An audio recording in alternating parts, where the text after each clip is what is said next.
If you started Terra Invicta thinking it was just conquering countries, increasing influence, and rushing to get to the moon, I'm sorry. The game lets you make silent mistakes for hours, and when you realize it, you're already behind in research, economy, space, and even in the secret war.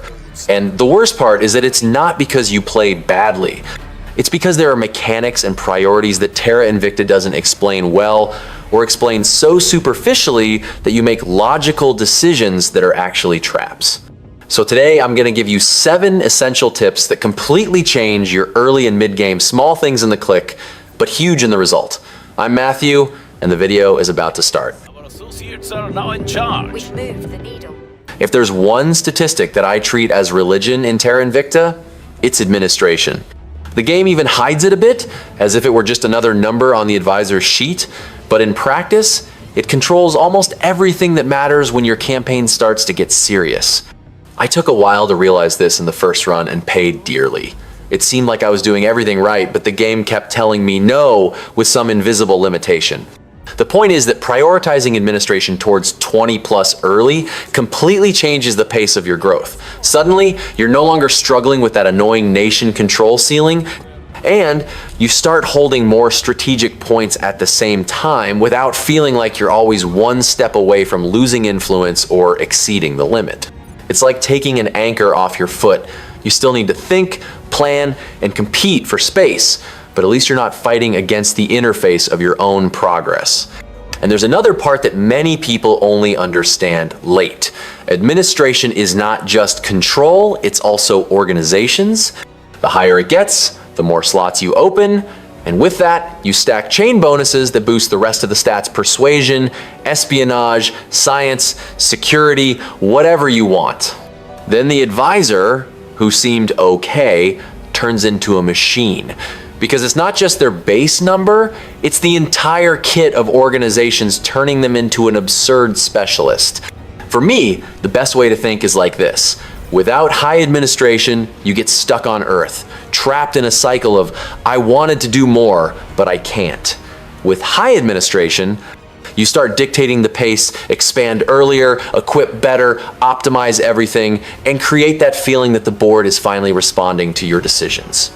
If you only take one tip to take to the next campaign, take this one.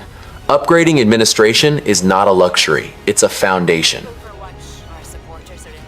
This tip about the hidden limit of 12 celestial bodies was one of those things that I wish Terra Invicta had shouted in my face right at the beginning.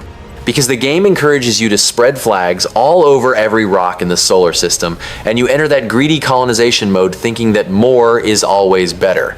Then, out of nowhere, you realize that mission control starts charging a silent price. And when you notice, your colonies are very expensive, fragile, and become easy targets. The way I started to see this is as a logistical attention budget. Up to about 12 celestial bodies, you can still sustain the expansion without the penalties accumulating to the point of making you vulnerable. After that, the game starts punishing you with a domino effect. It becomes more difficult to maintain defense, more difficult to grow without opening a hole somewhere else, and any attack or sabotage hurts much more. So, instead of colonizing on impulse, I treat each celestial body as a long-term strategic choice. And then comes the route that makes a lot of sense. Moon, Mars, and Mercury as the backbone, and the rest filled with 8 to 9 good asteroids in noble metals. The moon becomes that practical first step. Mars is your expansion lung, and Mercury, when you get it, becomes an absurd piece due to the industrial energy advantage depending on the direction of your campaign. The asteroids rich in noble metals are where you really feel the game rewarding you for being selective. Fewer bodies, more quality, more return. The most important part, for me, is to reserve Mars early with basic outposts, even if you can't develop everything immediately. It's like arriving first and marking territory. You guarantee the best spots before the other factions close the doors, and then evolve calmly when your mission control and your economy can handle it. In the end, this tip is about discipline. In Terra Invicta, Expanding the right way is not spreading as much as possible, it's choosing the 12 places that will carry you to the mid, late game without leaving you exposed. This protect target tip is one of those that I consider life insurance in Terra Invicta, and it's bizarre how the tutorial practically skips over it. Because when you finally decide to make a more aggressive move, assassinate or detain a rival advisor, the game doesn't forgive. A critical failure is not just, it went wrong, it's congratulations. You just lost one of your best agents. And losing an advisor like that out of nowhere hurts much more than losing an influence point. The cruel detail is that these dangerous missions seem tempting precisely when you are confident. You see a chance to cut off the head of an enemy faction, think now it's gonna happen, and forget that RNG here has teeth. I've already entered this all or nothing mode and taken that shock of reality. The advisor I had trained for months with perfect orgs simply disappears from the board due to a bad roll. It's the kind of mistake you only make once, if you have sense. Therefore, before any assassinate or detain, I treat it as protocol. Someone goes to protect target in the same turn without discussion. It's one more step, it costs action, sometimes it delays the plan by one turn, but it compensates too much for reducing the risk of self-sabotage. And there's a huge psychological bonus too. You make the dirty move much more calmly, without that feeling that you're betting an entire character on a coin. In the end, I see protect target as the difference between being aggressive and being reckless. Terra Invicta rewards espionage and sabotage, but only when you create a safety net so you don't lose valuable pieces by foolishness. So, if you want to play dirty war against rivals, great, just don't do it with your chest open.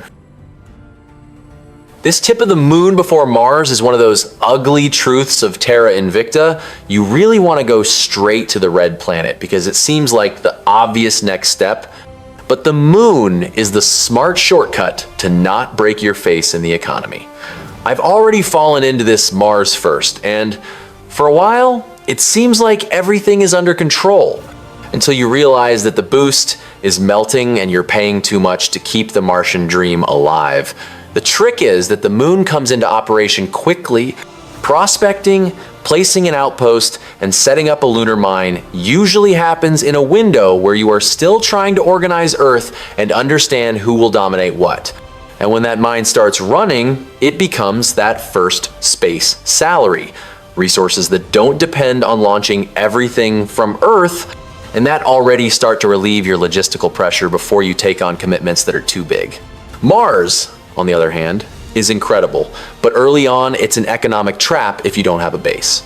The game doesn't properly warn how much Mars alone can suck boost in the beginning because you are still far from having enough infrastructure to sustain the fun without feeling it in the cash. And the timing catches. While your Martian probe is still traveling, the moon could already be paying you in resources, accelerating everything and making the jump to Mars cheaper and less desperate. So I started playing as if it were a ladder. Moon first to finance the rest, and only then Mars as a real expansion. It seems like a small detour, but it completely changes the pace of the campaign because you stop forcing the bar and start building a growth that sustains itself. And when you finally arrive on Mars with the moon backing you, you feel that you are not betting the entire campaign on a resource that is still short. The way I think today is public support is your invisible advantage bar. If the population is already inclined to your faction, any political action becomes a fight with your hand on the scale. And it's not a small bonus. In many cases, you really feel this multiplication of 2 to 3x in practice. Because what was previously a mission of medium chance becomes something consistent, repeatable, almost automatic. The difference between I tried and failed 3 times and I took the country in 2 turns is usually exactly this preparation. So my ritual before attacking a nation is very simple. I stop and invest a few turns only in public campaign with my persuasion advisors.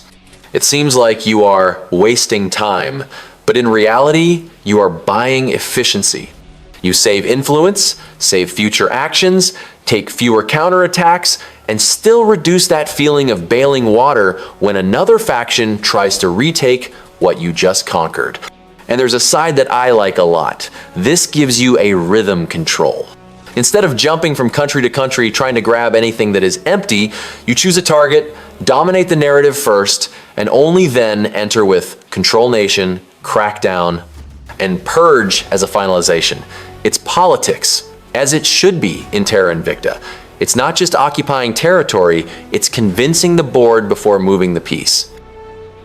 This tip of taking small and equatorial countries at the beginning of the game was one of the biggest shortcuts I discovered to not drown at the start.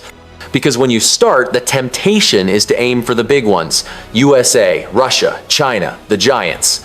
But these monsters require a lot of boost, a lot of influence, and, worse, put you on everyone's radar, including the aliens, who start turning on the alarm signal ahead of time.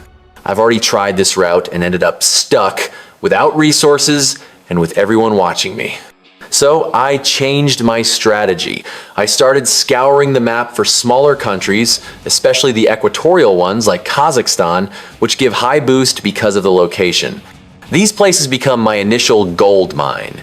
You take them quickly, spend little, and the return in spoils, money, and resources is absurd for the size of the effort. It's the kind of move that gives you that first breath, that margin of maneuver to breathe, assemble a network of advisors, and start planning space expansion without depending only on Earth. The best of all is that by focusing on these small targets, you become invisible. No one sees you as an immediate threat, the superpowers don't even care, and the aliens don't keep an eye on your movement. This gives you time to accumulate resources, set up your base, finance the moon, and even start colonizing asteroids, all without going to total war right at the beginning. It's the perfect trick to snowball without becoming everyone's target. This approach made me realize that Terra Invicta is not just about brute force or aiming for the top. It's about patience, timing, and taking advantage of the system's loopholes. Taking small countries is not running away from the fight. It's being smart. You grow without attracting attention, finance space early, and still keep the options open for when you really want to face the giants. Taking espionage and security to 20 plus in the mid-game is, for me, the point where Terra Invicta stops being global politics and becomes Cold War of factions. In the beginning, you can play more loosely, because no one has so much capacity to hunt you. But there comes a time when the rivals wake up, start tracking you for real, and then you discover in the worst way that a famous advisor is a dead advisor. I like to think of these two stats as the invisible mode of your cast. High espionage makes your agent operate without leaving a footprint. High security makes him survive when someone tries to retaliate with detain, assassinate, or simply start dismantling your network with investigations. And the game really underestimates how much this decides campaigns.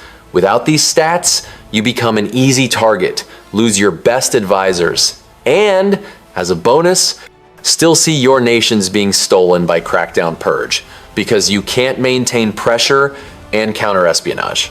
What I do is raise this early using organizations because it's the fastest way to reach this level without waiting 1,000 years of XP. When you fit some right orgs, suddenly that advisor who was previously okay becomes a piece that enters hostile territory, does the mission, and disappears from the map. And this completely changes your playstyle. You stop playing with fear and start playing at the right pace, knowing that your main pieces will not evaporate in the enemy's first revenge. And if even so, I feel that an advisor has been exposed, I don't hesitate, go to ground right away. Many people treat this as a waste of time, but for me, it's preventive maintenance. It's better to disappear for a turn than to lose an immortal agent by stubbornness. In the mid-game, the faction that keeps its advisors alive and difficult to track usually wins the silent war, and this war is what decides who arrives strong in space.